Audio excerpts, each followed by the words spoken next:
Welcome to Moxie Bets presented by Caesar Sportsbook. I'm your host, Katie Mox. Coming up on today's show, the NFL has made the decision to not have the Bengals and Bills game resume. We're going to take a look at what that means for the AFC playoff picture. It's the final week of the regular season. We are so sad, but we will take a look at the Week 18 game slate and give you our best bets. And of course, you know it. You've got some Mox Locks coming your way. But before we get started, let's welcome in our guest, Kenny Betts Big. Kenny, how you doing? I'm doing good. Happy New Year. It's been a little bit. I felt lost not being on the show. I know that week that we took off was, kind of nice because it was a little bit relaxing, but then it was also, it was a little bit weird. And I'm so happy to be back with you and with Danny and with the whole squad here in the new year. So with that, let's start with Mox. Speaking of Danny, I texted you and Danny Happy New Year's, and neither you or him responded with, "Hey Kenny, Happy New Year's." I woke up the next morning and I was like, wow, these guys didn't even respond to me. Hold on. I feel like it didn't go through because I can't imagine that let me look this up. Let me look in our group chat. Let me see if it's here. If it's here, then I'm sorry. But okay, so let's see. Oh yeah, Happy New Year, you filthy animals. Oh no. I missed it. Yeah, I woke up the next day. I was like, geez, no love from Katie or Danny. Wow. It's a cold world. Well, first of all, Happy New Year. I was moving, okay? And I'd have no excuse for Danny, but I was moving, and I'm sure you saw on Instagram, I hit a car in my U-Haul. I, was swindled out of $650 from this fraudulent couch doctor. Like, I had a day, but Happy New Year. I'm sorry I didn't respond to this. Very, very, very thankful for you. And with that, let's start with the Mox Thought. So yesterday, the NFL announced the Week 17 Bengals-Bills game has been canceled after Commissioner Roger Goodell spoke with the teams and the NFLPA on the best way to move forward. So they went ahead and canceled that game. It creates some potential competitive inequalities, specifically for the AFC. So the clubs are going to meet this week to determine if the championship game will be played on neutral ground.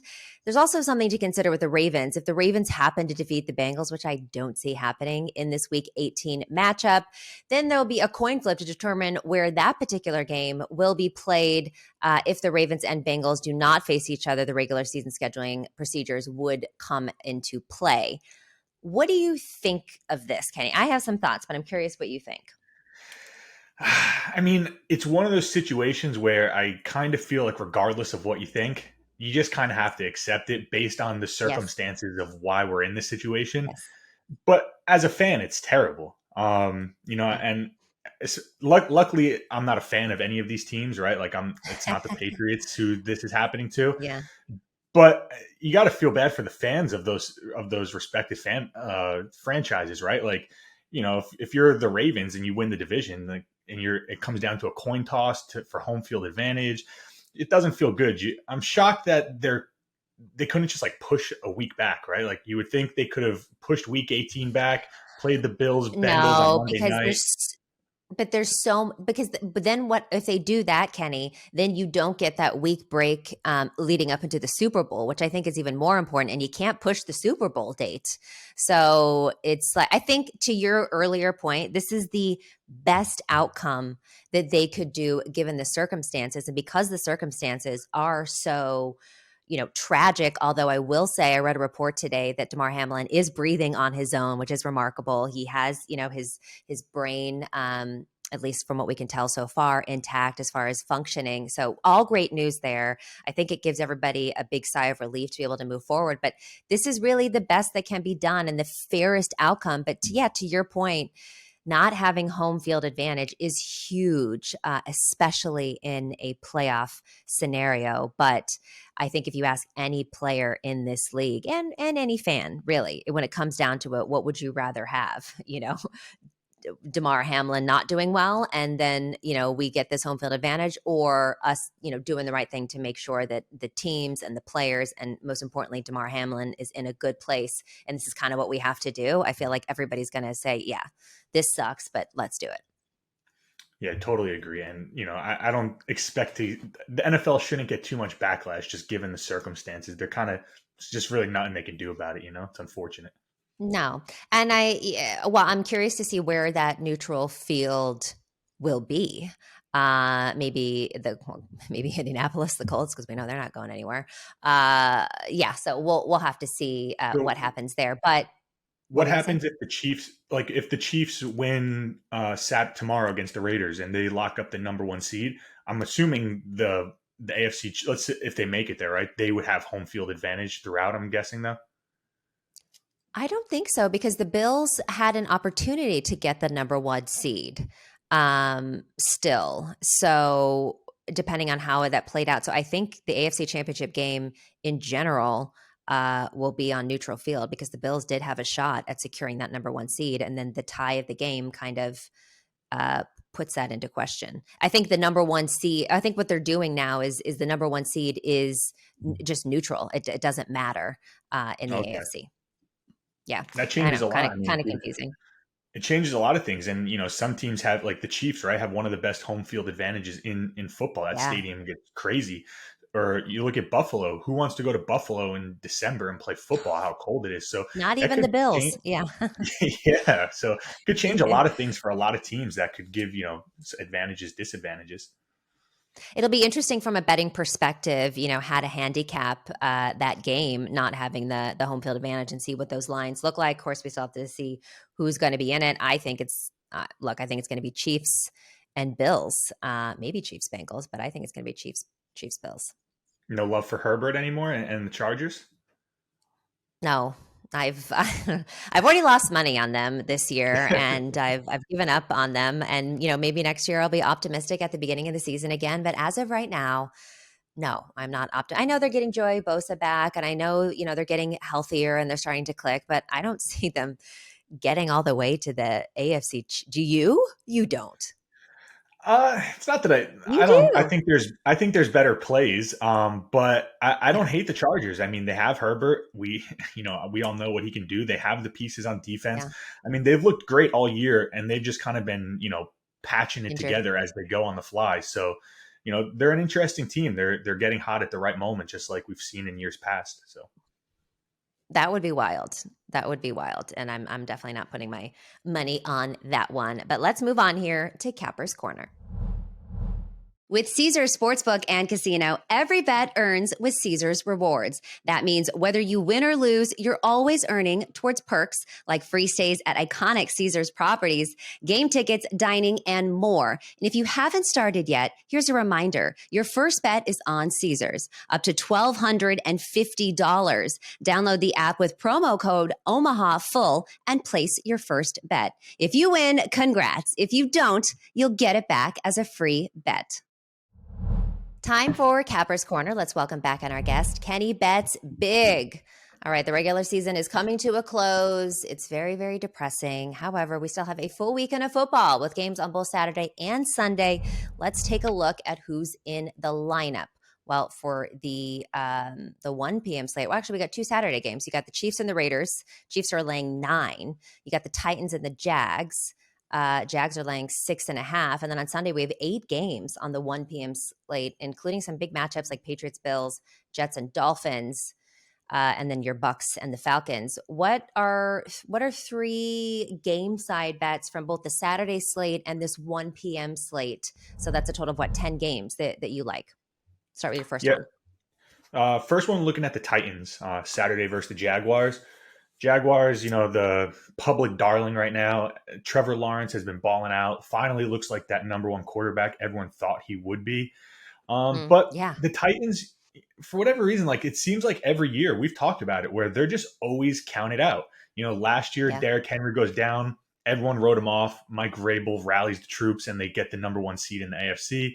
This year, it's been kind of the same. Ryan Tannehill goes down. A lot of injuries to the offense, a lot of injuries to the key pieces on defense. But here they are with a chance to win the division, make it into the playoffs.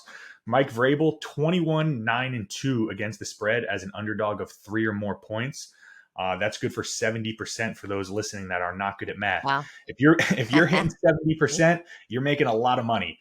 So yeah, the Titans here, 6.5 points. I think it's just too many points in a tight division game with so much on the line. I think this is going to come down to probably a field goal either way.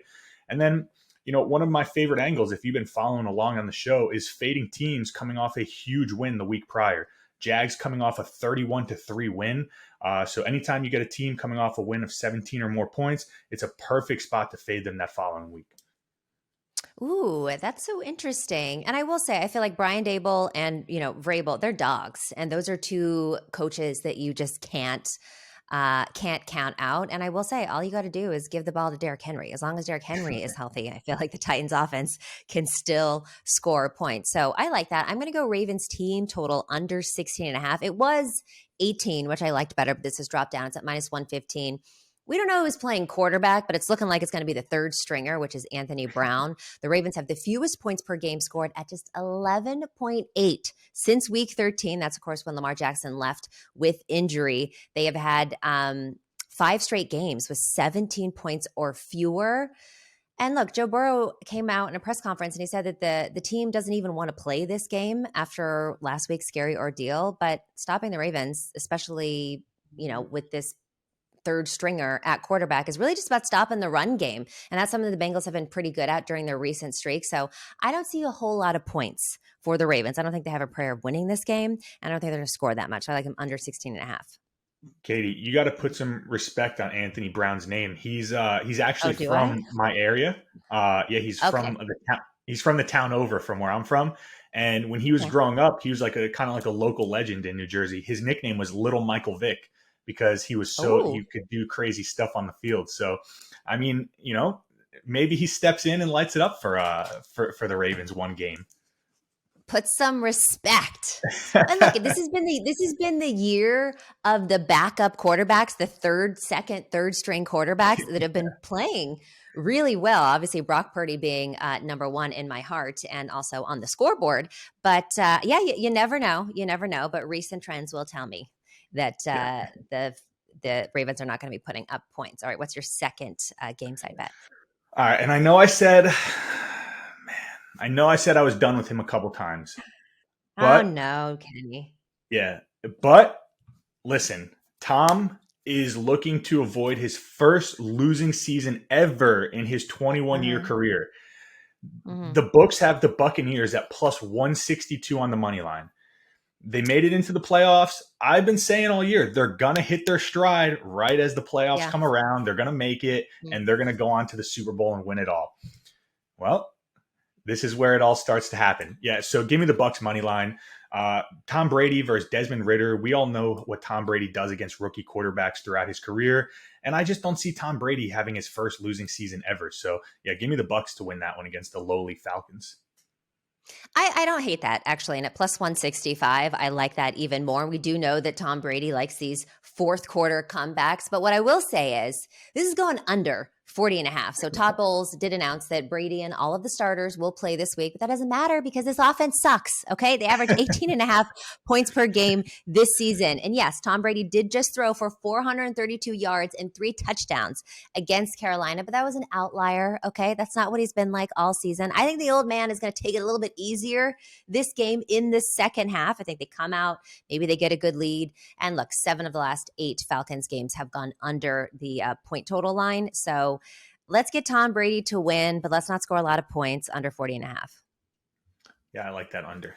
Both the offenses have been rough, but I will say the Bucs, if you watch their games, like they have some drops on big plays. Like Mike Evans has dropped a couple like long touchdown passes. Godwin has fumbled in the red zone a couple times. Those are things that I feel like will start to kind of correct themselves as the games go on. So at least we'll hope. We'll hope. Yes, we will hope. Okay, what's your third game side bet? Again, a little homer here, but I'm just going to go with the Pats plus 7. You kind of said it what the Bengals were feeling. Where, listen, I was not on that field, but I can only imagine what it's like, being a player, seeing something like that happen to someone so close to you. How do you respond the next week to go out and play a game when something so much more valuable was on the line, right? I just don't see how the Bengals or the Bills, I don't know how they're going to respond the following week to go play a football game. Pats still fighting for a playoff spot, winning you're in. 7 too many points in a division game. So, yeah, give me the Pats here. I'll tell you how the Bills are going to respond. They're going to respond by pounding, absolutely Ah, pummeling the Patriots in this spot. I don't know if you saw Josh Allen's press conference, but he basically said that Damar Hamlin's father got on like a Skype call with the entire team and not only told them, actually commanded them to go out there and finish the job and make sure that they win. And one of the first things that Damar Hamlin did, he was able to write down on a little piece of paper, did we win the game? So look, he's breathing on his own again. He's got brain function that's happening. He's still in critical condition. But they're playing for Damar Hamlin, and the entire world, I feel like, is behind the Bills right now. So I am not fading this team. Give me the Bills -7. Do it for number 3. More than an athlete, more than a game. Damar Hamlin, let's go. sounds like You like that? a future 30 for 30 that's going to be written on this team. I hope so. I hope so. Okay, so let's talk about an interesting angle here. There's a lot of player incentives and bonuses that are coming into play. So if we take a look at a few of these, you got Patrick Mahomes. He needs 430 pass yards for an NFL record. That's, of course, to pass our boss, Peyton Manning. You got Juju Smith-Schuster that needs just 2 receiving yards. You got Christian Kirk and also Zay Jones, 2 Jags that have some interesting incentives that they're playing for. Who do you think has a good chance of getting these bonuses and incentives this weekend? So there's a couple that I really like. Peyton, don't fire me. I'm sorry. I do think Mahomes will break your record. You're still my favorite Manning brother. Wow. Uh-huh. Yeah, I just think that it's a perfect setup for Mahomes to do it, right? He's going like, if you need to throw the ball for a lot of yards, who better to face than the Raiders, because they can't stop anything through the air. So yeah, I just think that's one of those games where, we see it, like these guys know what's at stake here. This is Mahomes, one of my buddies, he calls it his FU season, where coming into this year, everyone was talking about how the division got a lot better. Russell Wilson, Justin Herbert. I don't even think the Chiefs were the favorite to win the division coming into the year.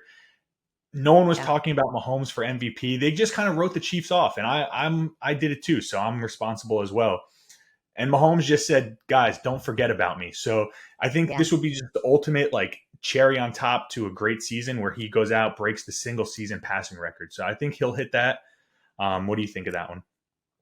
So for that one, I don't know that he gets 430 pass yards. Now he has got at least 300 passing yards 8 times this season, but one of the times he didn't, well, that was against the Raiders. Now I know that the Raiders did give up a lot to Brock Purdy last week, so it's not like they're necessarily an elite defense. But of course, these AFC teams play each other really close. Now I do think he gets over his passing yards prop, which I believe is 223 and a half. I think he's going to get over that. If he gets 430, I don't know. He's done it once this season. I believe that was against the Titans, but he's certainly going to be throwing it. Now, there's not a lot of props available for him. His yards prop is out.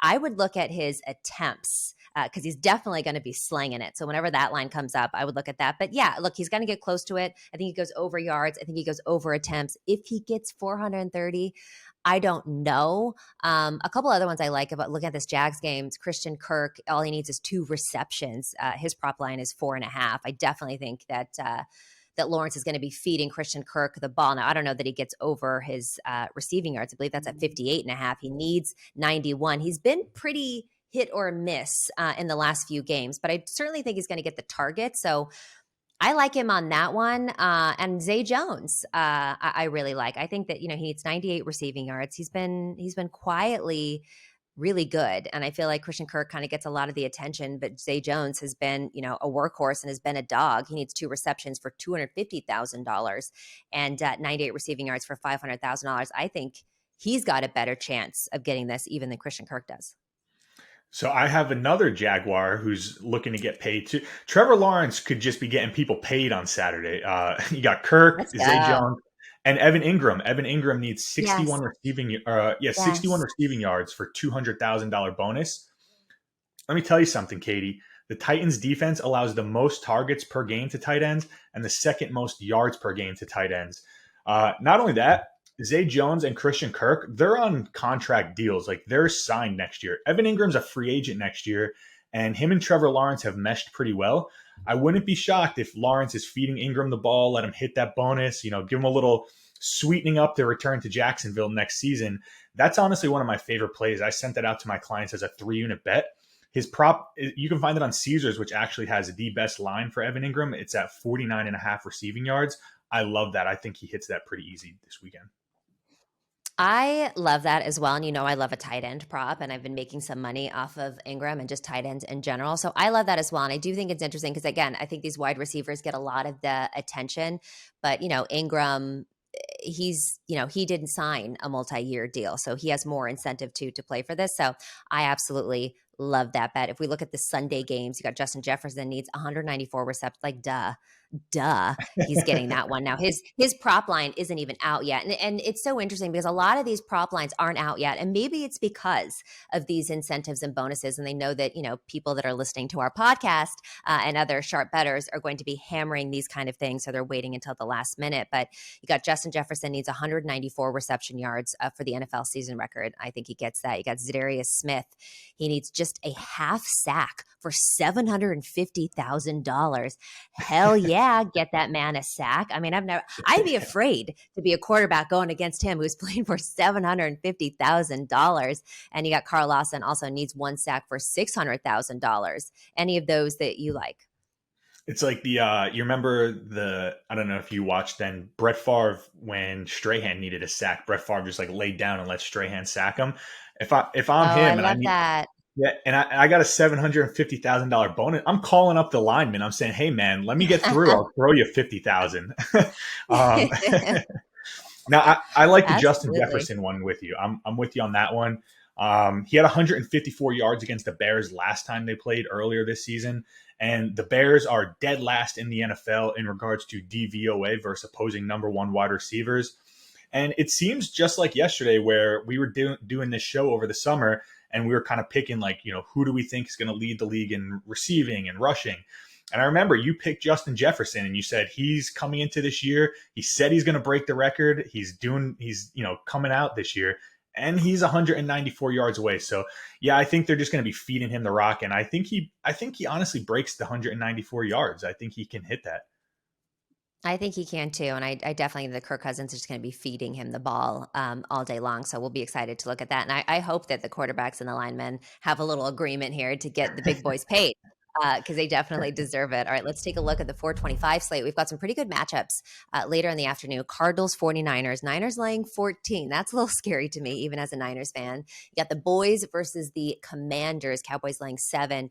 Rams and Seahawks. Seahawks -6 at home. And then you got the Giants and the Eagles. The Eagles are getting 14, which I think is interesting, that over under 43. And then, of course, you got the Chargers and the Broncos. Broncos are losers, but somehow they're 2.5-point favorites. Two bets, from this 4:30 slate that you like. So I'll get into real quick about the Broncos game. If they stay as the favorite, Russell Wilson is 0-7 against the spread I think as a favorite this year. If he doesn't cover, he'll be one of the first quarterbacks ever to not cover a spread as a favorite during the regular season. And guess what? He's not going to. I'll go ahead and say that right here. He's not going to. Give me the Chargers all day long at that one. Yeah, the Broncos are bad. And I may be a little late to the party here, but one of the plays I like is the under in that game. The Broncos offense has just been abysmal all season long, and the unders in their games have just been an absolute cash cow. So I'm going to ride with that trend again. The defense is good, but the offense is not. So I think the under will hit pretty easily there. Yeah, the under has been a cash cow too for the Broncos because they can't seem to get their offense going, and they do have a pretty good defense. So I love that play. I'm going to take the Giants plus the 14 versus the Eagles. So the Giants are a frisky team, okay? And Dable is not the type that's just going to roll over and let you beat him. Now, yes, they've made the playoffs for the first time in a very long time, and maybe they'll be resting some starters, but I don't know. Again, the Giants 3-3 straight up on the road this season, but they're even a better 5-1 against the spread on the road, including 3-0 since Thanksgiving away from MetLife Stadium. They've also been underdogs in 11 games. They're 9-2 against the spread. They're just a cash cow as underdogs and on the road against the spread. I don't think that Dable rolls over and just takes it from the Eagles. So give me the Giants plus the 14. Yeah, 14 is a lot. And there's an angle that a lot of people are not even considering for that game. That could potentially determine who wins Coach of the Year. Like, Sirianni's been the favorite for almost the whole season. They're on the losing streak. He's then since dropped down. It's pretty much him, Doug Peterson, and Brian Dable who are probably potentially going to win that award. So, if the Giants beat the Eagles there, that could lock that up for Brian Dable. I love it. All right, what's another one you're looking at? Give me the Rams. So I wrote this down because it's a long one. It's a wordy trend here, Okay. but I stumbled across it on Action Network, and it's a good one. So Okay. teams that need to win in the final week to get into the playoffs or need help with a Mm-hmm. loss have gone 16-26 against the spread when they're playing teams with zero incentive, right? If you Mm. hyper focus that trend down to teams that are field goal or larger favorites, so the Seahawks are 6-point favorites this week, those teams are 10-22 against the spread. So not very good. And I think we have No. a division game, Rams versus the Seahawks. They're familiar with one Yep. another. I don't think he's going to play Stafford, but we heard him say he's going to make sure Detroit gets into the playoffs one way or the other. And Detroit needs the Rams to win for that to even be a possibility. So I like the Rams there. I think 6 is too many, and I think they can win that game outright. Well, okay, there's a lot to unpack As a here. One, one, you just said you don't think Stafford plays. Is Stafford even a possibility to play? I no, thought no, he no, was no. But definitely out this season. no, yeah, but he had a quote where he was saying, because obviously he was on the Lions for so long, and the Right. Lions need the Seahawks to lose to have a chance to Right. get So in. he wants to. I got it. So Okay. he was I was joking and blew my said like, mind with "I'm that one. I gonna." was like, wait, Yeah, Stafford could play. Okay. Yes. yeah, Yes. Yes. Okay. Understand. And that's nice of Stafford. And look, I don't like the Rams and I don't like the Seahawks. I'm a 49ers fan, so this game is whatever to me. I do think that the 12th man is going to be out in full force, and it is a divisional game. And I think that Geno Smith is better than Baker Mayfield is, and I think we saw that in the last game that Baker played. I like Geno Smith over 1.5 passing touchdowns for that game, and I would probably lean on the under, but yeah, I mean, you make a good point here, and I would love to see that the Lions make it to the playoffs. So I guess I'll root for the Rams on this one. Uh, Let's I'm go. it's like such a hard, you just like don't like any of them. But all right, I hear you. Good, sharp stuff. I'm looking at the Cowboys -3.5 in the first half. So the Cowboys could be playing for a number one seed, but the Niners, the Vikings, and the Eagles all have to lose. So that seems highly unlikely. The Commanders are an absolute mess, but I do worry about a backdoor cover with them. So I'm going to go with the boys to come out strong, get a nice lead, and then sit back, watch the scoreboard on the other games, see what's happening, what their future lies, and they're going to rest the starters. But I think 3.5 versus the Commanders in the first half is not asking too much. Yeah, the Commanders. I don't. What talk about Well, a who's fall. They who's were yeah. a Yeah. couple weeks ago, right? They looked like a shoe-in for the playoffs, and Yeah. obviously a couple bad calls don't go their way, and here they are outside looking in. Well, and they pull Heineke, and it's just, yeah. I don't know. All right, now let's take a look at the incentives and bonuses for the 430 slates. You got Debo Samuel. He needs 152 rushing yards for $500,000. I'm just going to go ahead and say I don't know that he gets that one. One, we don't even know if he's playing. I have heard that they're going to be resting most likely Christian McCaffrey. At least that's on the table. Debo hasn't been playing. He has been practicing. 152 rushing yards is a lot, especially when you're going to get someone like the lowly Cardinals. I just don't think it's not a must-win game for them. I don't know that they use him that much. What do you think?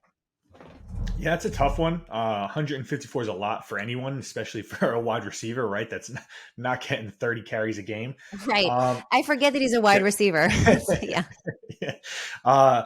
But I mean, if there's anyone that could, like, let's say, for example, in the first quarter, maybe he breaks a long one, like, a 50 Yeah. or 60 yarder, and it looks like Which he could get there. good. Maybe they Yeah. start feeding him the ball, and it's a possibility. I actually like Ayuk in that one. I don't think there's Mm. a financial incentive, but he's 44 yards away from having his first 1,000 yard season. So I think, they'll feed him the ball Over, and yeah, get over him. on his receiving. Yeah, I think that one. And that's the one you don't hear a lot of people talking about. So, Yeah, no, I love that. But by the way, guys, as this is being taped right now, there are no prop bets, no player props available on Caesars right now for this game. So, we're just kind of giving thoughts on this. But yeah, no, I love that Ayuk prop. I would definitely take him over his yards because they're going to feed him the ball. And he's been I mean, look, he's responsible for that last drive for the 49ers to get us into the spot to win the game. And then, of course, Robbie G had a rare L there. All right, that's neither here nor there. Moving on. DeAndre Carter needs 2 receptions and 55 receiving yards for $100,000. Gerald Everett needs 5 reception yards, just 5 reception yards. That's it, just 5 I think he yards needs 5 for receptions. 250,000 for $250,000, just 5. I mean, come on, give me that all day. And then Higbee needs 13 receiving yards. So I love, yeah, give me Higbee to get that. Give me Gerald Everett, excuse me, to get that. DeAndre Carter, yeah, I like all of these actually. Yeah, I think the Everett one might be 5 receptions he needs, which I Yeah. still like. He's had that in half of his games this season, so I think that's a good one. The 5 receptions. Okay, if it's 5, okay, so yeah, sorry, it's written on here, 5 reception yards. Yeah, 5 receptions. Makes a lot of sense. Yeah, I mean, hey, 5 yards for a cool 100,000. Sign me up. five 5 yards for $250,000. I was like, Katie, hell yeah, he's getting this. do you think if I went out there and lined up for 5, I need 5 yards for 100,000? Do you think I would be able to get 5 yards against an NFL player? No. Yeah, I don't think so either. I mean, depends on who you're lining up against. Look, I see how hard these running backs fight for 5 yards. It's not Yeah. that easy. So, no, I don't think so. But if we are looking at Gerald Everett, just so we're clear, he needs 5 receptions to get $250,000, and we both like him to do that. What about Higbee though? I mean, Higbee's been doing pretty good. He needs 13 yards for 175,000.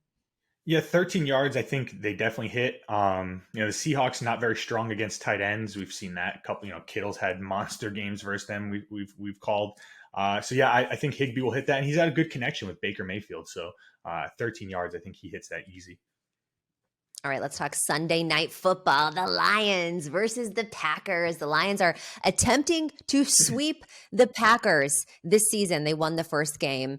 Look, it's Packers are minus 220 on the money line. Spread is 4.5, favoring Green Bay over under 49. What do you think? So I lean Packers here, and I just want to say real quick before I give my analysis: hats off to the NFL. They are Miss Cleo as much of a fortune teller as you can get, because how do you schedule the Packers Lions here as the last game and then just know that somehow it's going to come down to a winner gets into the playoffs, right? Like, I love it. I mean, going into this Well, year, they flexed this game too. This was not originally the Sunday night game. They flexed it. yeah, but they had it scheduled, right? Like going Yeah. into the, I would think like they would have like Vikings Packers as the last game of the season, because that would Right. be the most likely scenario Right. for, right? Right. But Yeah. they know what's going to happen. 4.5. I don't love the spread. It's kind of one of those spreads that's just sitting there in no man's land. It's over a couple Yeah. key numbers for the Packers. I don't think the Lions will win this game. The offense has been looking very good under Jared Goff, surprisingly. So I'm going to look to play this where if the Lions jump out to like a 7-0 lead or something like that, and you can get the Packers at like -1 or under a field goal or even like a short money line, I'm going to jump on that because I don't see the Packers losing this game. Look, the Lions are frisky. Dan Campbell is frisky, but I'm still not betting against Rodgers and his run the table 2.0 campaign. The Lions have not won in Lambeau since 2016, and that was another late season game where the Pack rested all of their starters.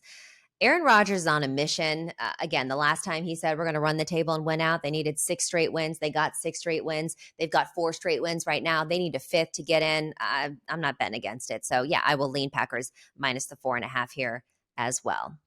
As a Niners fan, do the Packers scare you? Obviously getting into, if No, they get into the no, playoffs. no. No? First of all, the Packers never scare me because we beat the Packers in the postseason every single year. Aaron Rodgers just can't seem to beat the 49ers. So no.